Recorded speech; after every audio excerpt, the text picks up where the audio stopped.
Hi, this is Nanostar Ashish and you are watching my Oxygen Tech channel. তো আমি আপনাদের সামনে নিয়ে এসেছি Vivo X200 Ultra এই ফোনটা। তো এটা হচ্ছে এখন আমার প্রাইমারি একটা ডিভাইস যেটা দিয়ে আমি সার্বক্ষণিক ছবি তুলি। তো আমি আপনাদের সাথে আজকে শেয়ার করব এই ফোনটার ক্যামেরা কেমন এবং এই ফোনটার যে আউটস্ট্যান্ডিং পারফরমেন্স সেগুলো আমি আপনাদেরকে দেখানোর চেষ্টা করব। তো দেখতে থাকুন এই ভিডিওটা।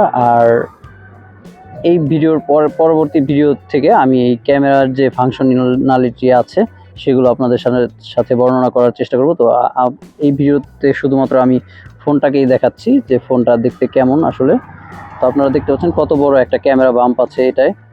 আর এটা চারটা ক্যামেরা, পিছনের রিয়ারে তিনটা ক্যামেরা, দুইটা হচ্ছে 50 মেগাপিক্সেল ক্যামেরা আর এই বড় ক্যামেরাটা হচ্ছে 200 মেগাপিক্সেল ক্যামেরা এবং সামনে ব্যবহার করেছে একটি 50 মেগাপিক্সেলের সেলফি ক্যামেরা। তো ভিডিওটি যদি ভালো লাগে তাহলে অবশ্যই সাবস্ক্রাইব করে দেবেন চ্যানেলটি এবং পাশে থাকা বেল আইকনটি প্রেস করে অল করে দেবেন এবং দেখতে পাবেন আপনারা যে Vivo X200 Ultra দিয়ে আমি কী ধরনের ছবি তুলতে পারি, কী ধরনের ভিডিওগ্রাফি করতে পারি এবং এটার ফিচার সব কিছু আমি এখন থেকে এক্সপ্লেন করা শুরু করব। তো let's begin the journey with Vivo X200 Ultra।